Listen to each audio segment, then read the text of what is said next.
Welcome. It's Jeff Mayhew. It's John Beatty. It's Politics and Parenting, where we talk about politics, but we talk about it differently. John, how are you doing today? I'm doing pretty well, although it looks like we got Zoom bombed. Did you see this guy who's on our call? Oh, that's right. We have a guest today. It's our first guest ever on the podcast. Everybody, welcome Scott Howard. He's a junior from the University of Florida. He is an editor and writer for The Lone Conservative. And I've been following him on Twitter for, I don't know, about a year or so. Him and his group of Twitter followers and friends are some of the brightest, smartest young conservatives out there. So go follow him. And today we're going to talk about an article that he wrote about DeSantis and the education situation in Florida. How are you doing today? Doing pretty well, Jeff. Thanks for having me on. I'm excited to talk to you guys. Absolutely. So, being a University of Florida student, having the center of the political world focused on your governor, and then I think the center of everybody's political world elsewhere is school right now, is education. What is going on down there? So Florida is right smack dab in the middle of a lot of interesting changes. Um, the article I wrote talked about the governor has made some interesting moves on higher education in the last few months. A few weeks ago, actually probably about a month ago now, um, he appointed a whole new slate of board board of directors for New College, which is a private liberal arts college down in not private, it's a liberal arts college down in Sarasota. So he revamped their board of directors, fired the president, appointed all new folks. He's pushing for a whole overhaul of higher education here in Florida. He appointed Ben Sass to be president here at UF. That's why Ben Sass left the Senate. He's pushing through some reforms. One big one that is currently being debated in the legislature is requiring Western Civ at all higher education, all colleges across the state, which I think would be really interesting. So yeah, so Florida's been the center of a lot of interesting proposals and reforms the last few months. So when I was reading your article, something struck out at me. You talked about, and I might be pronouncing his name wrong, but Rufo, is that correct? Is that how you pronounce it? Yes, Christopher Rufo. So, you call him dogmatic. He's kind of leaned into the hot topic culture issues with CRT and the gender stuff. And you say that like the appointees that DeSantis made, 5 out of 6 are good, and he's the one that's not. Why do you think that is? Like, why did this guy get on with the other 5 guys or women? I don't So know. Christopher Rufo has made a name for himself. He's actually a smart guy. He works over the Manhattan Institute. He does research for them, and he's made a name for himself in the last few years for, as you said, really pushing into the hot button culture issues, the CRT or gender studies or queer theory, whatever, what have you. And I think he made the board because Governor DeSantis knows that that's his sort of attraction, and he wanted to make a splash with this reform. So he appointed him to the board alongside these other 5 scholars, some of which come hail from Hillsdale College up in Ohio. Others are other senior fellows at various think tanks and institutes across the country. But of the 6 he appointed, Rufo is definitely the most polarizing because his name and his sort of brand is um, very hard and very not radical, but he pushes hard into those culture war issues. Yeah, so like He fights. I think that's what people would say. Like they like that people fight and that they push back. And I think he's very much in that vein of not being afraid to throw bombs. Certainly. I so like I guess I look at it from a different way. I think of it from like a very like what do I think happened here, right? DeSantis is on the rise. He wants to, gain notoriety nationally because he's clearly thinking about running for president. I mean, he'd be kidding himself to say otherwise. Um, and typically those polarizing figures are the ones that can like bring coalitions to your side, right? So like to me, this looks like a quid pro quo situation, right? He's probably helped DeSantis in some way or form over the last year or so. And this is like he put 5 guys on there that DeSantis probably thinks are very qualified for the job and are very good for the state. And then he put this guy on there because he sells. He makes them, he sells entertainment. He's divisive and it brings people around, and that helps DeSantis in his achievements. I don't know if that's the case. That shows really weak leadership, right? A leader's supposed to make the right decisions, not decisions that are right for him. That would be disappointing because, out of all the contenders for the Republican race right now, I mean, he might be the best, as terrible as that sounds.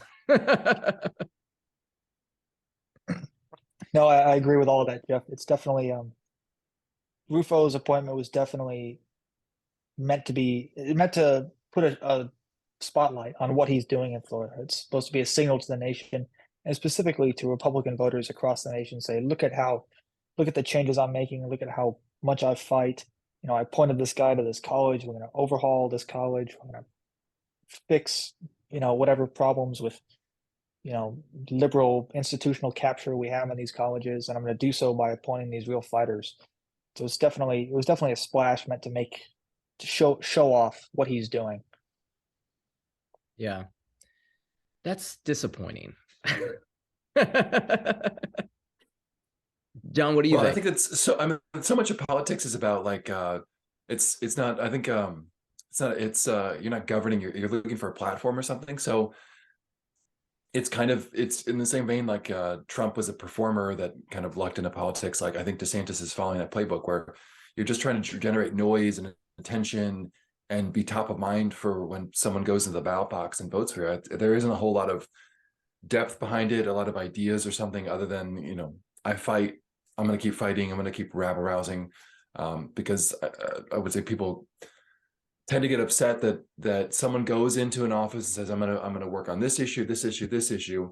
And then when they can't get enough of a coalition or something, nothing gets done. And so people say, well, you're not fighting for me.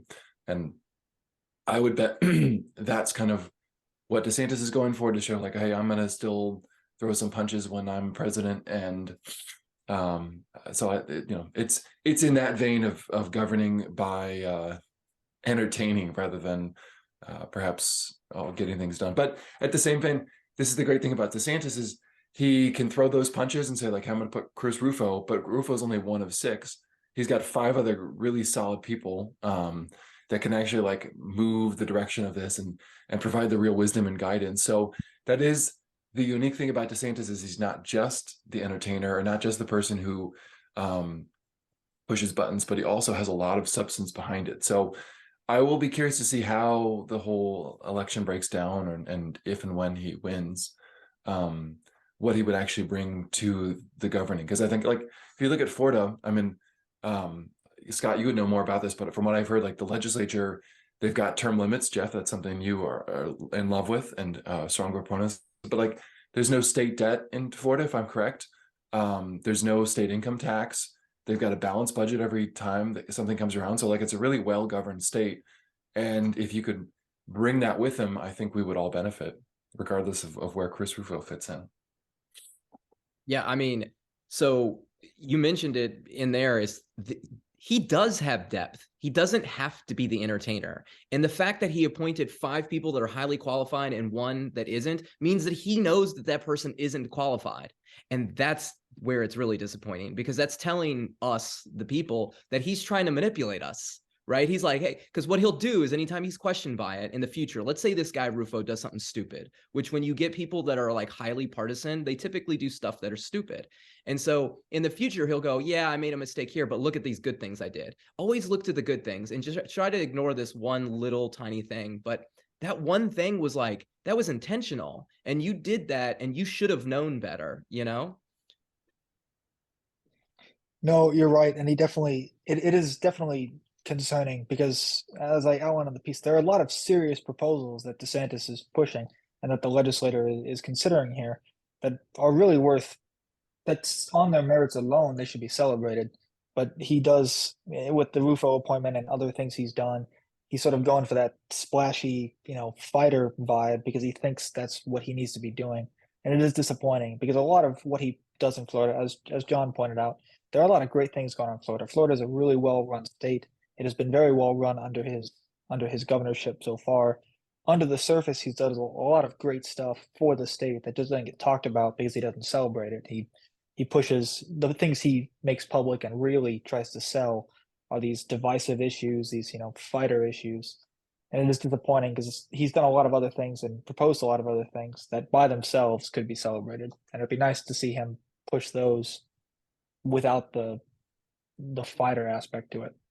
Well, and that's the thing that I see with a lot of politicians is like they know how to do a lot of good and they can be very successful. But since in the last like 4 to 5 years, it's almost like they've given up. They're like, I have to do what the public wants me to do. Well, they have to do what Twitter wants them to do. Like it's performing for the Twitter mob, which tends to drive all the conversation, which drives a lot of other things. But so much of what any politician does is like, I've got my key tweets that are going to get wrapped around and put on the Chiron and cable news, and then that's going to drive what shows up in the newspaper, and that's what is going to drive that people talk about. Like I think you talk about like 4 or 5 years, like that's kind of what's changed so much that I think drives that idea of not necessarily focusing on what the bread and butter issues that a politician does or that doesn't do, but really trying to push into the what gets people talking on Twitter and gets the virality.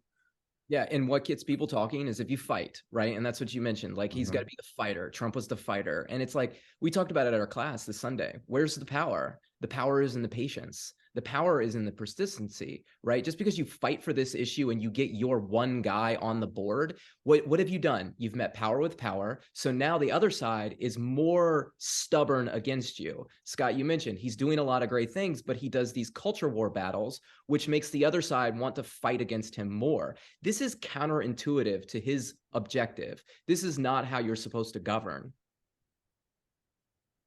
No, I agree, and I think that will be highlighted more if and when he does announce for the run to president. Because right now he's just simply governor, and he won big last election. So the people here in Florida understand. They'd look at him as oh, he's been a good governor. We're gonna reelect him.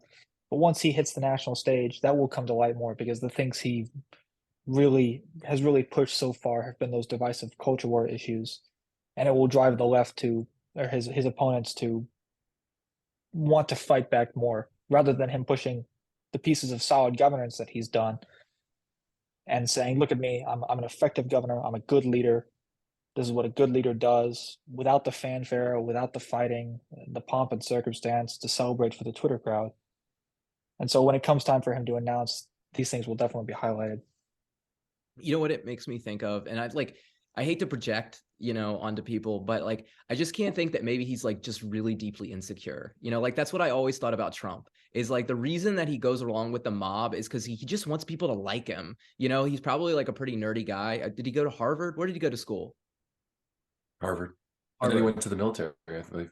Well, I mean, like, I don't know. Like, to me, like, I would love to be able to be like, hey, I went to Harvard, but I'm just like a nobody. I'm poor. So like, I didn't go to school, but like, I know that there is something even in myself where I feel because I read a lot and I feel a little disconnected from regular society and entertainment, because I don't watch TV anymore. I don't watch sports anymore. So like, I get where those insecurities come from, like I understand why he may feel that way, but at the same time, it's like, still got to do the right thing. Like what's the point of reading all this and trying to be a better person and grow if you're just going to give in to the mob?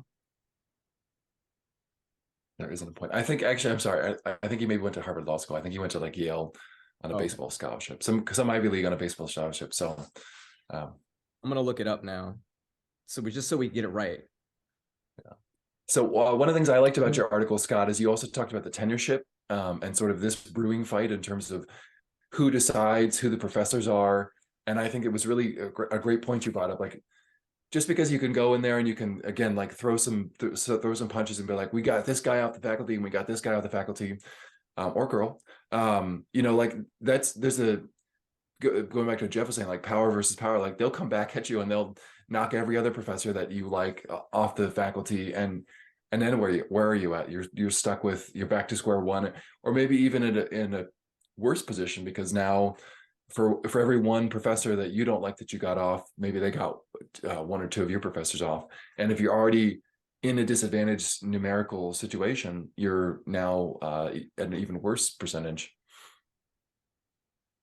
No, yeah, I agree with all of that. I'm glad you brought that up because that was definitely one of the pieces of reform that I'm most concerned about here. Because giving university presidents the power to just review and end tenure and fire professors at whim could be really bad for the kinds of professors that DeSantis wants to protect. I mean, it's not a secret that in universities, conservative professors are often the minority in numerous universities, including here in Florida. And while he may think that ending tenure and letting college presidents fire professors at will help solve that, what you're going to end up with is a lot of liberal college presidents that say, okay, well, now I can just fire all these conservative professors I don't like. Like tenure serves a good purpose. And I think what he's proposing there could have some pretty disastrous outcomes if it's not very careful. Look at ask Harry Reid what he thinks about the Senate and the Yeah, filibuster. see, I it's mean, Mm-hmm. I mean, the it happens over and over again. By the way, he Right. went to There's a Yale there's and a Harvard. Yale and Harvard. Okay, yeah. Went Yale and Harvard. So I mean, he's like really a lot smarter than me. Like he would never take my phone call. He would look down upon me very much. He's like, "You got a flannel shirt on, kid." No way. I'm sure if you wrote a big enough check, he wouldn't pick up your phone call, Jay. Well, of course, if I had money.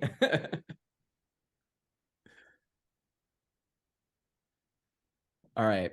So, Scott, I sent you a text on what, Saturday, right? Was it Saturday? Friday. And I asked you, I said, where is it here? you talking about the AI The text. AI stuff. Yeah. So, here it is. You're imagine a ChatGPT AI bot that speaks like Alexa. How many months or years until it happens? Oh, less than 12 months for sure. I think that's coming within the year. This the last few weeks have been really eye-opening about how fast this AI technology is evolving. I saw something Microsoft put out something a few days ago actually, and they have a project in plan to integrate AI into their Microsoft 365, like their Office programs, the entire every Microsoft Word, Microsoft PowerPoint, Excel, all of it's going to have AI integration.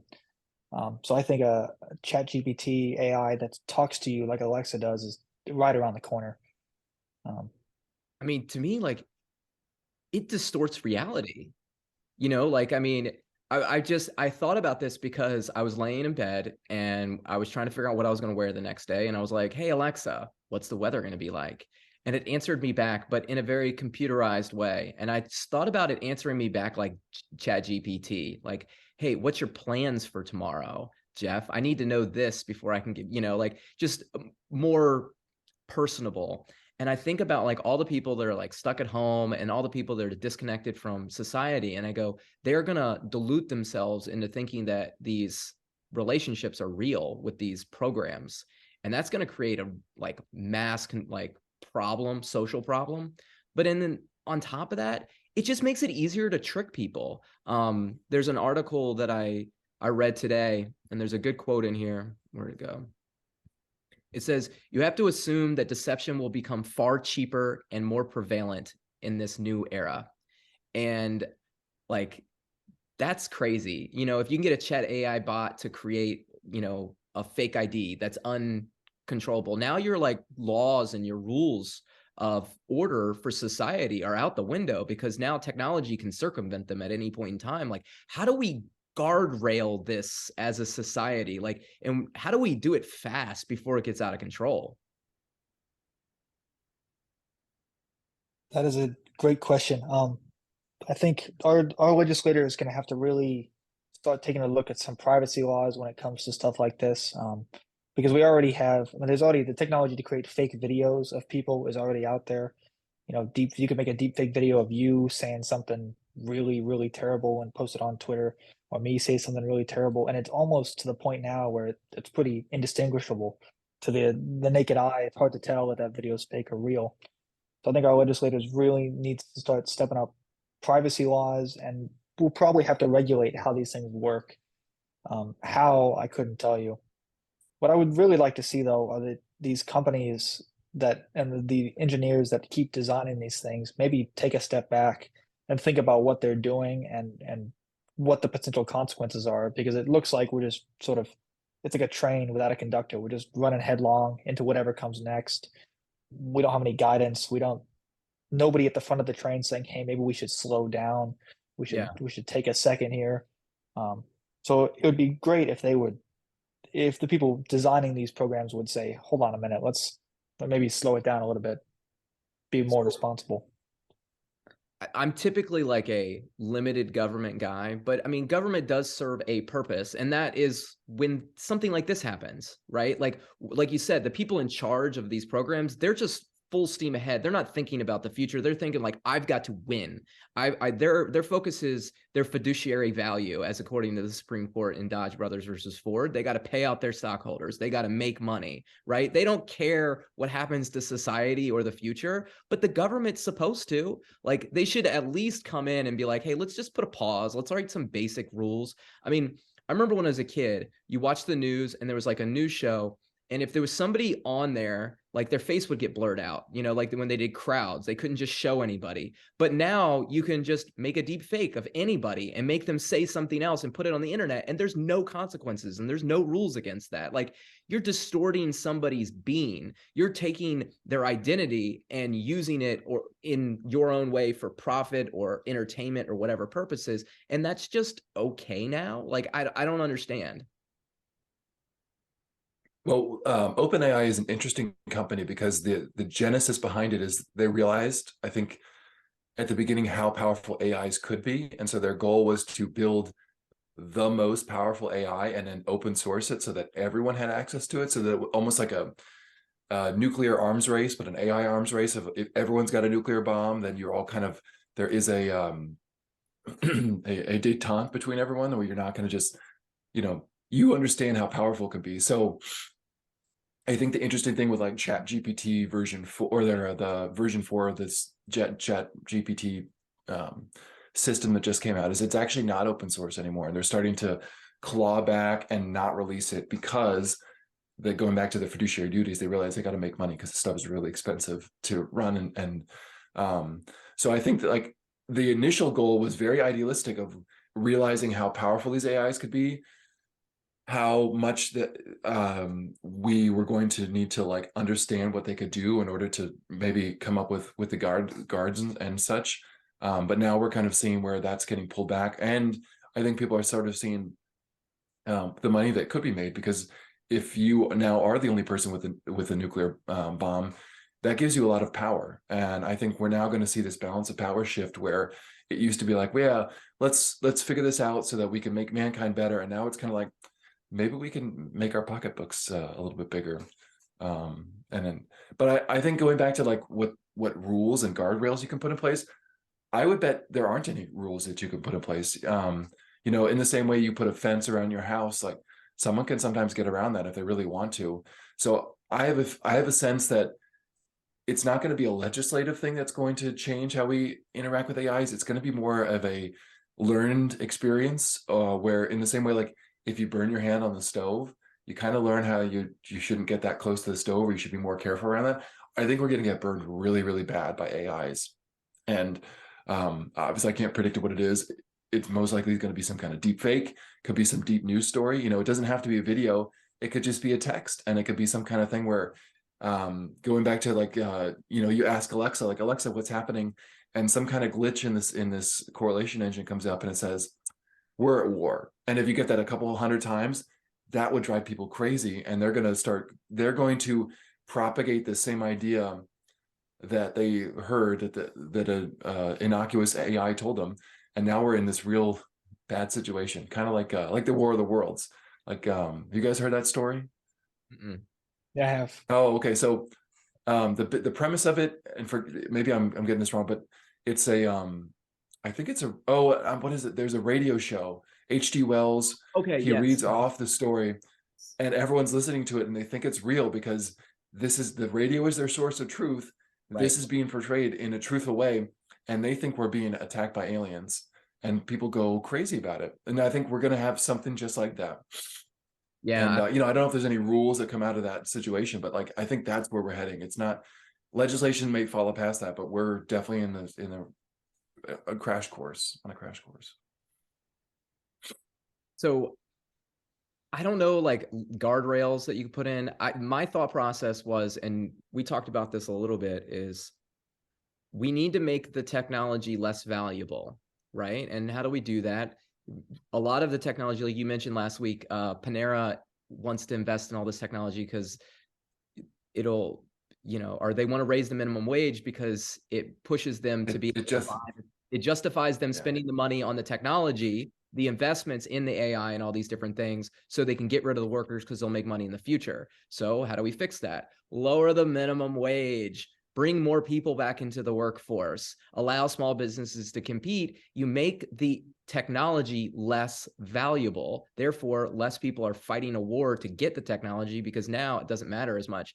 I always rather have a person take my order, even if that person is flawed. They fix mistakes faster than the AI. They recognize mistakes faster than the AI. I mean, that will change, I'm sure, at some point in time, but it's never going to be able to read my emotions. It's never going to recognize that I'm just having a bad day, like help me out. Well, it might get good and it might like fake it, but you're right. It'll just, there won't be that connection. It'll be a fake connection. And that's enough to fool us and lead us in the wrong way. Yeah. So Scott, I want to ask you about that. Speaking of because did you have to do Zoom at school at all, like during the whole COVID? Yes. So yes. You went through like a period. When did you start Zoom? What grade were you in? I was a senior in high school when Senior? I started. And so I had my second semester, senior year, and then all of freshman year of college, we were on Zoom.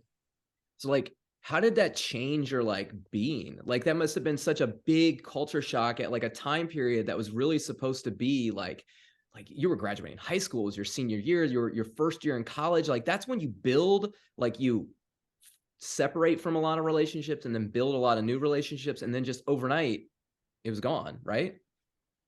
Yeah, no, it was definitely a culture shock because when we started on Zoom senior year, I was back home in South Dakota and I lived on the farm anyway, so I already lived outside of city life and outside of society. But being on Zoom, I saw my friends on a screen, and that was how I knew them for 3 months.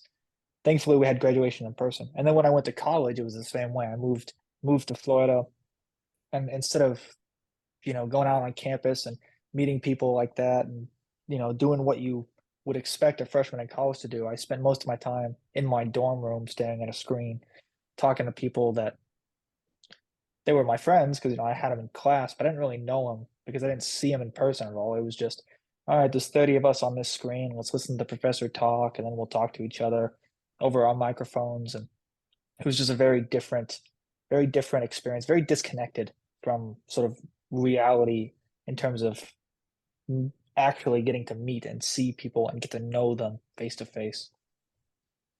Yeah, I mean, I saw that with my kids, watching them go through the Zoom process. And it's really what I fear going forward with our society with the push towards technology. And again, it's I tell people, I don't hate technology. I love technology. If you can make my life easier, great.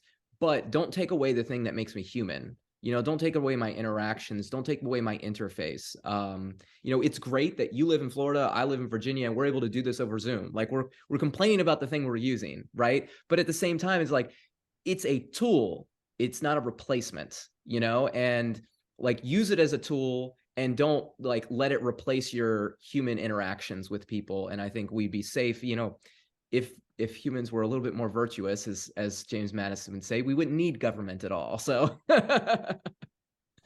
No, I agree with all of that, and I think that's what concerns me most about AI is that tools like Zoom or other technological revolutions, they've been tools. You use them to aid.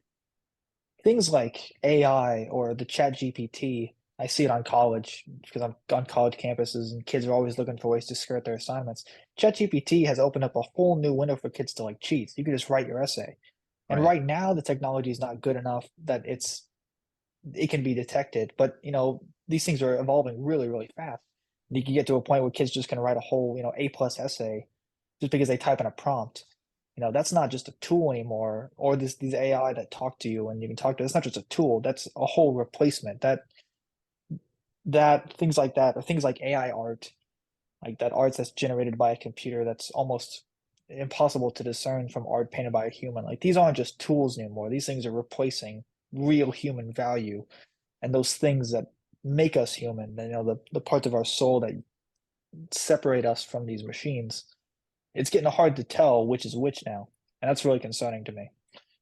Yeah. I mean, I think they did have something that they said that the AI generated art cannot be copywritten. So that means that you are going to profit less on it, because now if you use AR generated art and like let's say your business logo, like I do screen printing for a living. So like I create logos. That's good for my industry. That means people are still going to have to come to people like me to get their logos created because their AI generated art can't be copywritten. So somebody can just take it.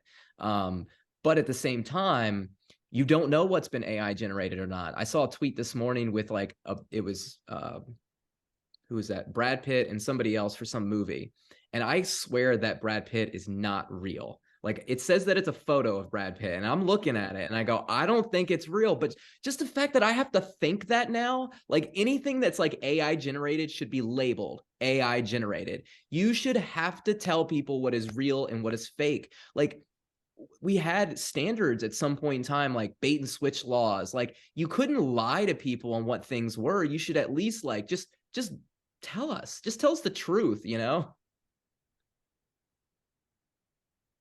So I'll No, I push back a definitely, little I bit and definitely I'll say, oh, sorry. go ahead. You were talking about like what makes us human in terms of art and such, and you could argue that cave paintings, when you paint with your finger in the mud, like that's art.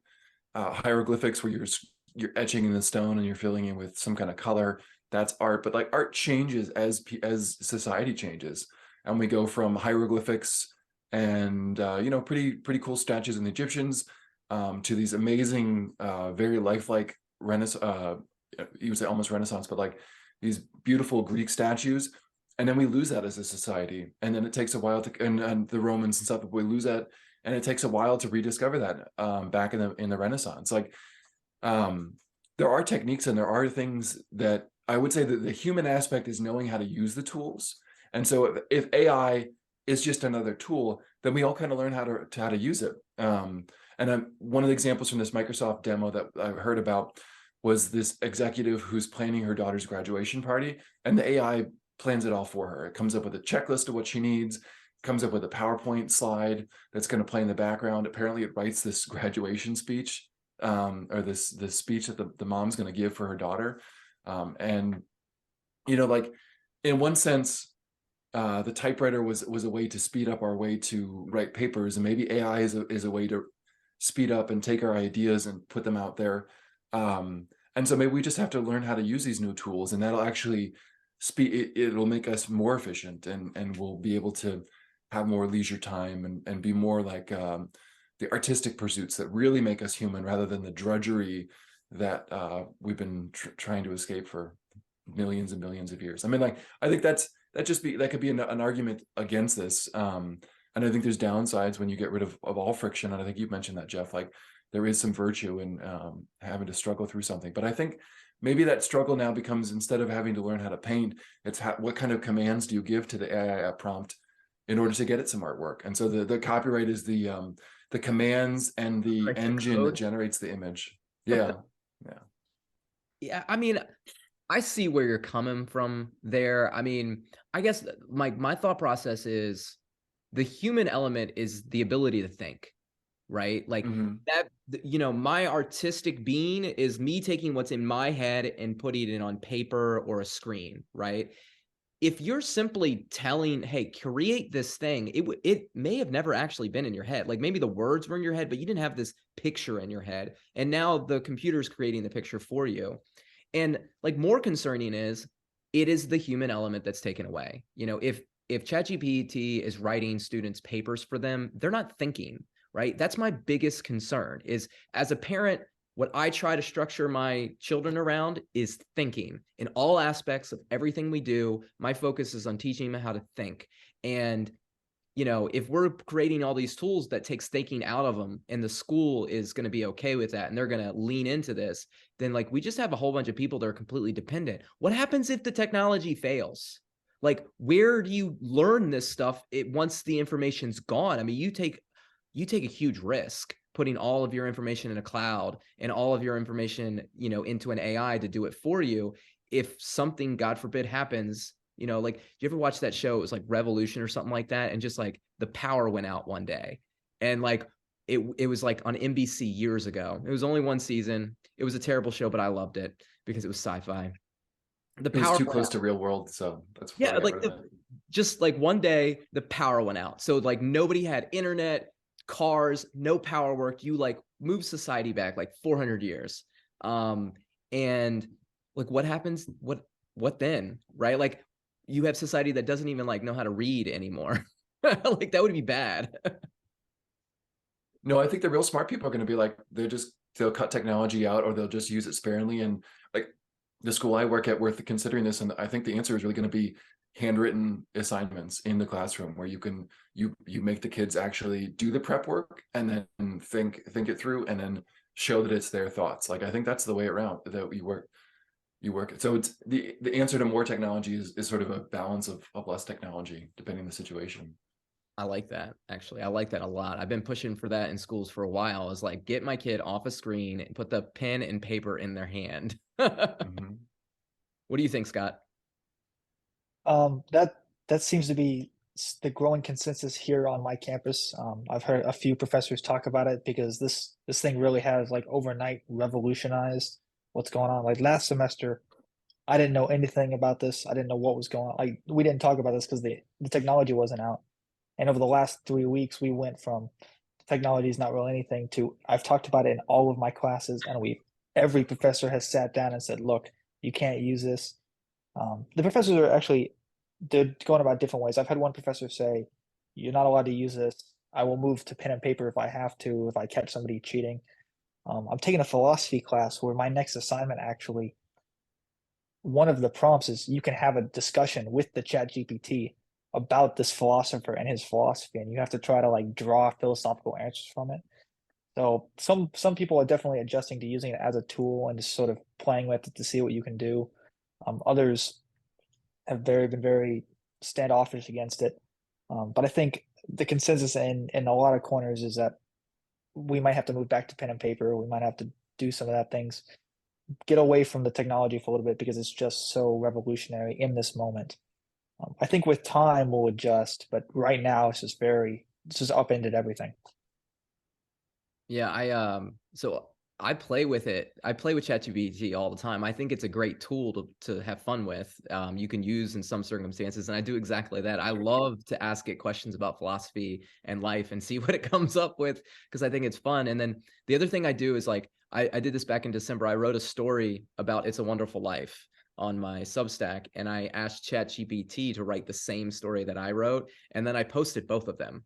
And like the thing that I noticed that ChatGPT misses that you know, or at least isn't my focus, is like I'm always focused on the person. Like I'm always focused on the humanity aspect of it because I'm a human being, right? That's what I think about. ChatGPT is like cold, hardcore facts, you know, and like when it tells you something about somebody, it's not telling you like how it happened. It's telling you this person was this way, and that's not why were they that way, you know, like there's so much more to the story, and ChatGPT doesn't seem to like tell us that part. And I think that is, you know, if you're leaning on it and you're using it as a replacement, it's bad. If you're using it as a tool, it allows you to like grow and think about things in a different way.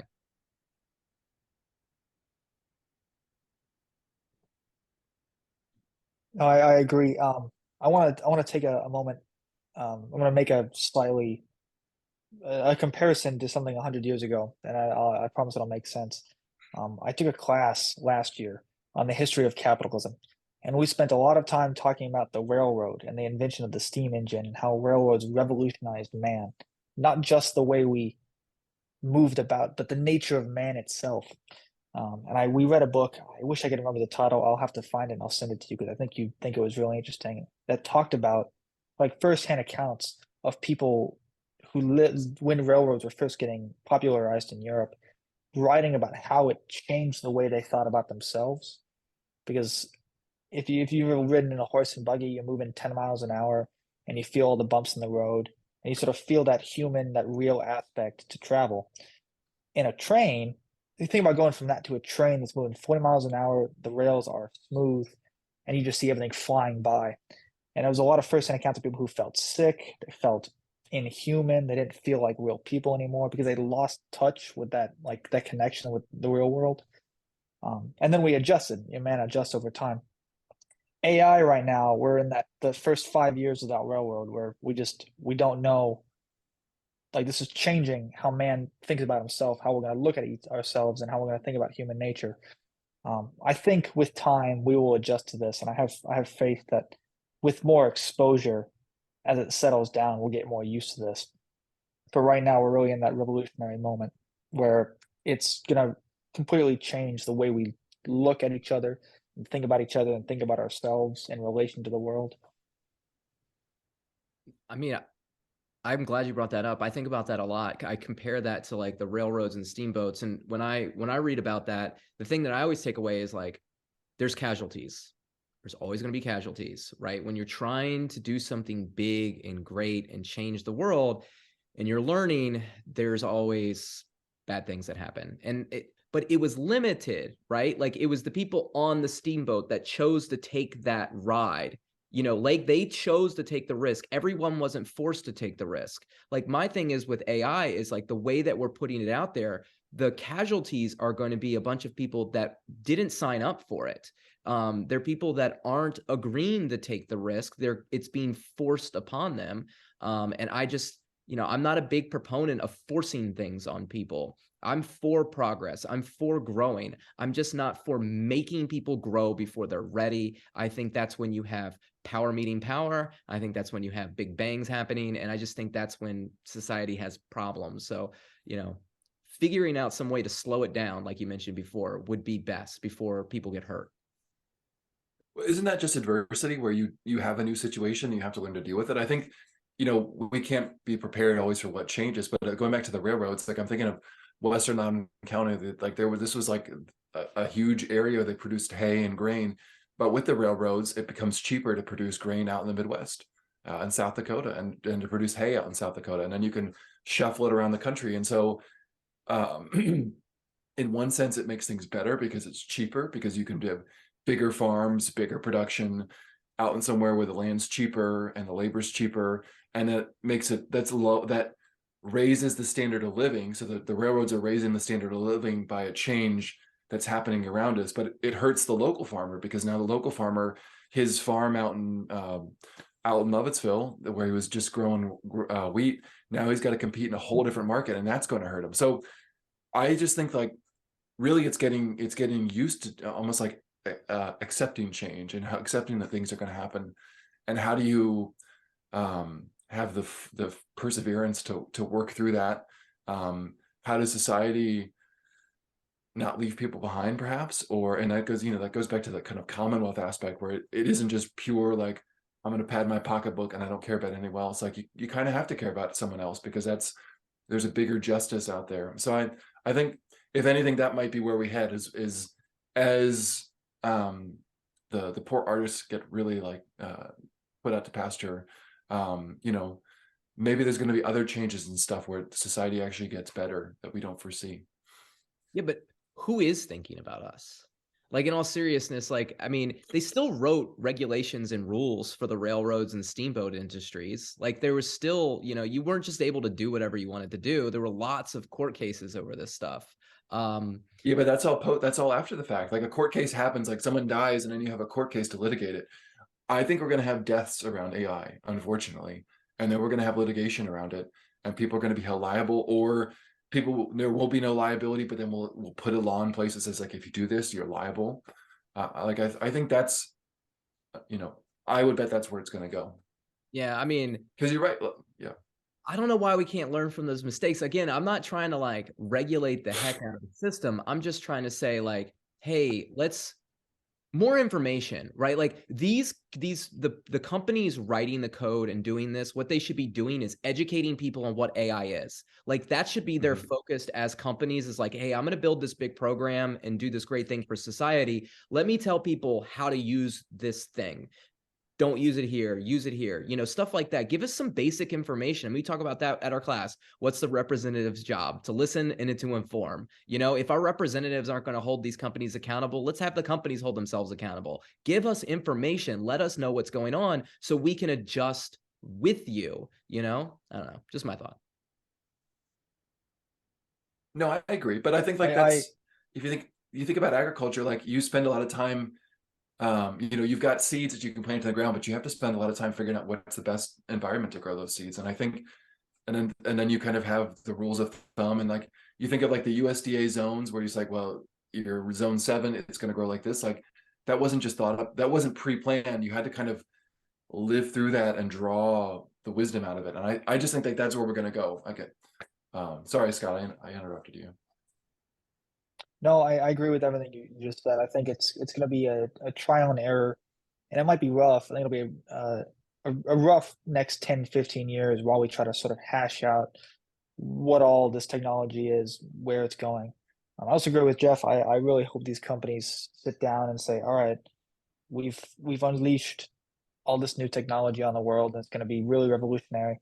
Let's take a moment and really try to educate people on what it is, how it works, what it can do, what it can't do, what it should do.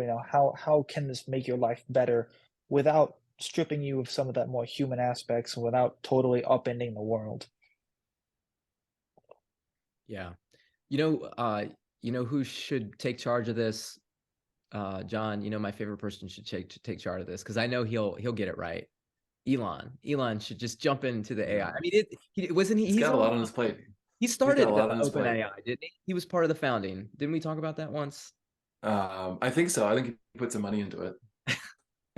But again, because he saw that saw it was important. So like he recognized like these are things we got to figure out. So let's get the good guys figuring it out. And now maybe they're not so good. Well, I mean, it's hard to tell who's good and who's bad. Let's face it. And like, I mean, Mark Cuban's been talking about AI for like 8 years. Like every time I hear Cuban talk, he's like, you invest in AI. And if I had any money, I would have put it in AI years ago, and maybe I'd have more money now. But I didn't have any money then, and I still don't have any now. So, like Cuban's out there with great advice, and everybody should have listened to him, but we didn't. But like, well, but they've been, I mean, the AI's been in research for like since computers came about. Like the whole idea of having a computer understand a human and do something about it, like that's been an area of research for a long time. I think what's changed is again a key fundamental technology that's underlies it, and this is the fact that you've got programmable graphical processing units. Like that's something that's more modern and that allows you to do the kind of computations that were much more complicated even I think 15 years ago. So I think like, yeah, it's easy to say that you should invest in AI, but you could have been burning millions and millions of bucks with nothing to show for it, as we've been doing. But that's how capitalism works. Exactly. Yeah. I'm just saying like people, it's easy to say you should invest in AI. It's easy to say you should always have an umbrella. I mean, like you get it right one of these days, but the real luck is like being in the right place at the right time. Yeah. But I mean, going back to the Elon thing is I don't know who's in charge of OpenAI. I don't know who's in charge of Microsoft. I don't know any of these people, right? I do know who Elon is to a degree, as much as anybody can know, somebody they've never met. But like he at least he's a relatively honest person, even if you don't agree with everything he says. And I do think he's trying to do the right thing. I just think that he makes a lot of mistakes, but like, so do I. So like, what do he's just under a magnifying glass, and his mistakes are bigger because he has more power and more money and more everything. So, but like, I feel more comfortable if there was a face, like a human element to the technology would be nice. Like OpenAI, who's your spokesperson? Back to that information part. Let's put some videos out. Let's talk about this. They had a nice intro for the ChatGPT 4. It's a bunch of happy people in engineering looking offices holding Macs. talking about how powerful it is. So there's some faces somewhere, but this is like, you got to be plugged in. Like, I know it's because I'm kind of plugged into the technology stuff, but if you're just a regular, what is it, Joe Plumber that we talked about 8 years ago, like, you know, you got a small business, you're just trying to make ends meet, like you're not paying attention to this. Yeah. I mean, I'll actually say that, so, I mean, I'm part of a small business networking group. I mean, yeah, they actually are. Like before, or right around the same time I got into ChatGPT, everybody in my little business networking group got into it. And I overheard some of the guys talking. They were like, dude, it'll write a blog post for you in like 30 seconds. And now you don't have to do that anymore. So like, it is very valuable to small business owners like that are, you know, trying to compete with big industries, and it allows them to do the writing that maybe they don't have time to do. And it gives them, you know, basic information, because like everything's based on content now. It doesn't matter like what you do or how good you are at your job. It's just how much are you feeding into this, you know, technology realm. And so like they're a little bit more in tuned, but again, they're using it because it does something that they aren't, you know, like it's not their special skill set, which means that they probably don't understand it the best. I don't understand it, you know, like, I mean, you know better than I as far as like what goes Oh, into. I still don't understand it.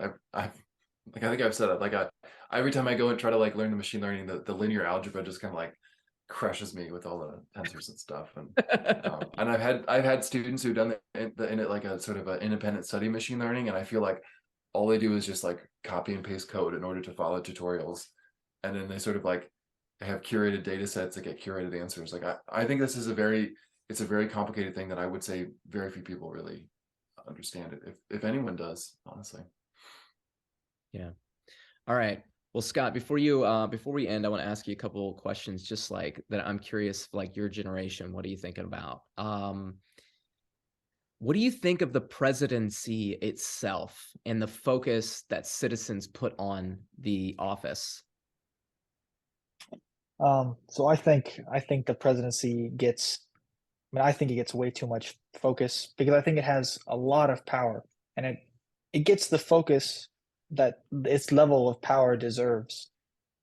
But I think that's a problem because people are just so polarized about it. It's every 4 years, the election is, do or die for everybody in the country because of how powerful that is.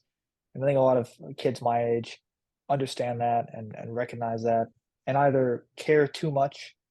I mean, you see a lot of student rallies that are really passionate, kids are really passionate about these issues because they genuinely think it is do or die. Or you have a lot who just don't care because of the way politics works today. Um, but I think the presidency is sort of seen as the be all end all for a lot of young kids because realistically, that's where a lot of power is today. And so they see it as, all right, well, whoever's president, they make the rules. They sort of, do what they want. And that's the way people view the presidency. Yeah, I agree with you too much there. It's a problem. Yeah. So like as a young conservative, like where would you like to see like conservatives go in the next 5 to 10 years? Like what are you hoping will change? So I hope conservatives take on a very pro small business line. You said a few times during the discussion that we were talking about the way AI is going to revolutionize business and the economy. I think the revolution is really going to come in big business, like big corporations, these companies who can afford to invest in this new technology. And so, what I would like to see conservatives do is really put a focus on developing small business, helping people get small business started, build a nation of small businessmen. That way, they're sort of insulated from these changes and more local communities. I'd also like to see conservatives, as we just mentioned with the presidency, I'd like to see conservatives say, we're going to take back some of this power from the presidency and we're going to put it back in the hands of Congress, and we're going to make it so the system works the way it's supposed to, with Congress on an equal footing with the president. That way your representative matters, who you elect matters. Because right now, in a lot of places, people don't really care who the congressman is because they don't think they have that much power, because they just go to DC to perform for the camera, and that's all they do. And I would like to see conservatives say, no, we're gonna take some of this power back from the presidency. We're gonna do away with this sort of one man show in Washington. We're gonna give Congress the power it deserves, That way, your representatives have to be serious. You have to care about who you elect, and that way the system works the way it's intended to.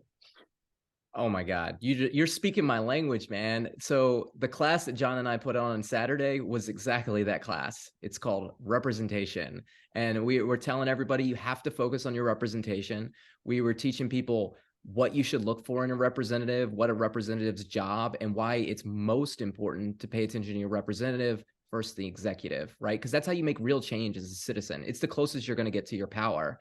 And like, it's kind of silly for me in Virginia, although I am, let's say I lived in North Dakota, okay? It'd be silly for me to be like, I'm going to meet the president and he's going to listen to me and he's going to make the change that I want. No, that's never going to happen. But you can meet your representative and you should be able to, but the house is too big for that. And then they can meet the president and the other people inside, as I call it, the sphere of power, and then they can make the change. That's how the system's supposed to work. But we've been tricked into like donating money and putting up signs and like, this is the way to solve your problem. And it's like, no, that's the way to give you money. John, do you have any questions for Scott before we head out today? I do have a Scott, and I don't mean to trap you. But Scott, how would you define what a conservative is? Ooh, that's a good way. That's a good question. Oh, that's tough. I wrote a post on this, and I wish I could remember what I wrote.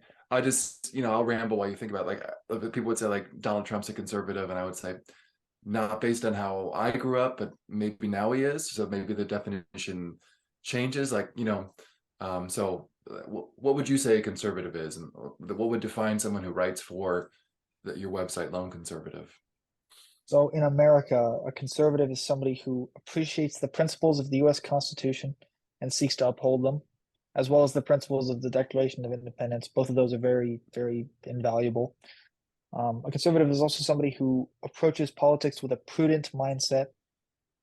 We were talking today, and this entire podcast about how change and radical change, a conservative approaches that and say, all right, we should slow it down because we don't know what the side effects are going to be.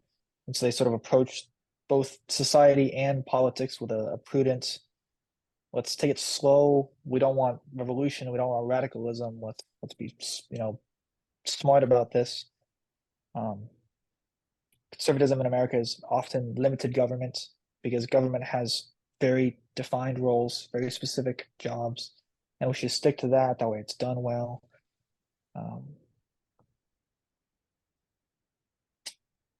And then conservative also, this was a key point for Russell Kirk, who I think is as conservative as it comes. And a conservative believes that there is a moral order, that there's a moral code that we should all try to live by. And that's important to try to uphold those virtues because that's what makes a good person and that's what makes a good society. And those are the things that conservatives generally believe. Yeah, I like that. So I guess I'd just if I could poke at it just for fun. Like I work on this crazy Loudoun County School Board, and I work with a bunch of Democrats, and I would say they would all say that they uphold the principles of the Declaration and the principles of the Constitution. So is there something like specific in there, or is it more just maybe it's they're more willing to defer to something like what we call like judicial activism, like where you've got the bench writes the rules, and then like a second follow on to that, but like going back to Russell Kirk saying there's a moral order and stuff, like what if the moral order that you're trying to espouse is you got to be kind to everyone, you can't say a single mean word to someone? Like maybe that's someone's moral order. Like is there more of a backstop that he would kind of push into that area, or is it really just acknowledging that there is sort of a shared moral order, and then it's our job to kind of suss that out and figure what it is? So to answer your first question, I'm actually writing a piece about this specifically. I didn't mean to cast Democrats out of that equation. No, and I know you didn't, but I just like that's something that someone would respond to. I could imagine someone responding to that. So what's important there is I made sure to emphasize American conservatives because the importance of the U.S. Constitution and the Declaration of Independence is not only that it ascribes certain powers to government that maybe a Democrat might say, is pretty more loose about. Congress and federal government has more power to do, but it's also a way of thinking about politics. The U.S. is very special in this regard, and that we are a nation of self-governing citizens. No matter what our government does, the assumption is that it's temporary and it's meant to help the individual govern himself. And so Mhm. he doesn't need to be ruled. He doesn't need to be told what to do by a government. It's meant to help him govern himself according to those virtues. And a conservative and Americans broadly, I don't want to, again, I'm not going to cast liberals out of this, but conservatives try to recognize that and don't veer towards other ways of governing, like some countries in Europe where you're not a nation of citizens, it's a nation of subjects where the government just rules and it tells you what to do and it tells you how to live your life because you're not smart enough to govern yourself. In America, we are, and it's important to remember that when we approach governance. As to your second question, Russell Kirk himself understood Christianity as that backstop. He would say that America and the West broadly is very Christian. Christianity is what built the West, and so that's the moral order that we should recognize. More broadly, though, conservatism believes that there is, what I mean by moral order is that there is truth, objective moral truth in this world. And it's not always definable, and very rarely is it definable. It's hard to define exactly what that is at all times, but it is discoverable. And our jobs as humans is to live, our job in life as an individual is to search for that virtue and to search for that moral order. And so you live your life in pursuit of that virtue because that's what makes you a good person. And if we all do that, left and right, that's what generates a good society. So it's funny that you say that because I sent you along with like 47 other people the same text on Friday morning, and it said Don Quixote is a story of a man trying to decipher reality from fantasy, truth from lies. This is the struggle of all men, all leaders. The good ones figure it out, and the rest chase windmills. And that book was written in the 1600s, right? And like we're still dealing with it, and we're still talking about it right now. And you know, back to the conservative thing and the Democrats, like Grover Cleveland was a conservative and he was a Democrat. Like being a conservative doesn't mean like it's outside of the party structure. I think that like we all kind of get trapped. Like they've made us believe that it's either got to be red or blue. But like you can be a Democrat and still be a conservative. You could be for progress, but slowing it down, you know, like, or you know, you could be for different types of changes to the Constitution, but still adhere to the principles that we are a self-governing republic, and we're not going to take that away through any type of constitutional changes. No, I agree with all that. I definitely, all of that is very true. And I think the story of Don Quixote is very relevant to today's society. And I wish more people would read it because I read it when I was young and I really enjoyed the story, both because it's funny and because it's very relevant to today. It's one of the best books I've ever read. Like I read it with my daughter. She's 13. We read it together this year. And it was an absolute delight. So again, recommend that. Speaking of books, you read a lot, right, Scott? Yes. What's the best book you've read? Like, so 2023 is short. What's in like calendar year? You have a whole year to pick from. What's the best book you've read? Best book I've read in the calendar year. I think I recommended this to you. Yuval Levin's A Time to Build was life-changing. I recommend it to anybody who wants to read, anybody who can read should read this book. Left or right. Doesn't matter if you're into politics, not into politics, if you're a parent, if you're a student, if you're a journalist, if you're a politician, if you're a voter, if you work in a restaurant, whatever you do, Yuval Levin's A Time to Build applies to you and you should read it because it has such a great analysis of what is wrong with society today, what all our problems stem from a common cause. And if you read it and you recognize, once you read it and once you see the world the way he sees it, you can't unsee it. I have it on my bookshelf. I'm gonna get to it soon. I promise. It's back there. Fantastic. It will change the way you look at society. Awesome. All right. Well, I appreciate you joining us again.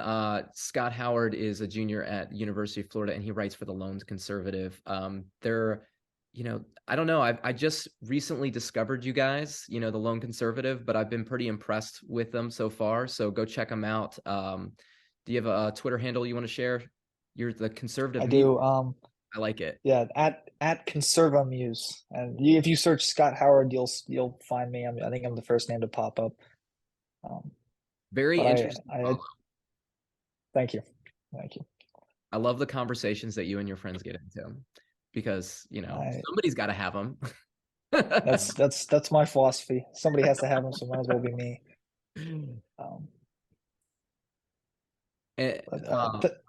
Go ahead. Thanks for having me on. I had a good time. Absolutely. Thanks for joining us. For our regular podcast subscribers, you can go, we're going to be on our YouTube channel, Politics and Parenting. We have our class from this Saturday that we recorded and is up. If you pair that with the article representation that's on our Substack, you can have the full class for yourself there. You can watch it at home. If you watch it, it's 45 minutes. I promise it's entertaining. John is just absolutely delightful and funny. You won't regret it. When you're done, write a comment. What was the quote we got, Jeff, from afterwards? It was this was a lot more intellectually stimulating than I thought, was the quote that we got, which was like, yeah, sweet. That's a positive thing to be said. And I've actually gotten a few text messages from people that came. They had a really good time. Very happy, how well it turned out. So like I said, it's on YouTube. I made it easy for everybody. You don't have to come to Giuseppe's. You can watch it at home in your PJs. But leave us a comment. Help us out. It helps raise the voice, helps encourage others to watch. I think it's really important as a society. We, like what Scott was mentioning, we got to focus less on the executive. We got to focus on what we can change, the things that we can control, and that's our representation. So you can check it out on Politics and Parenting on YouTube. You can find the article on our Substack.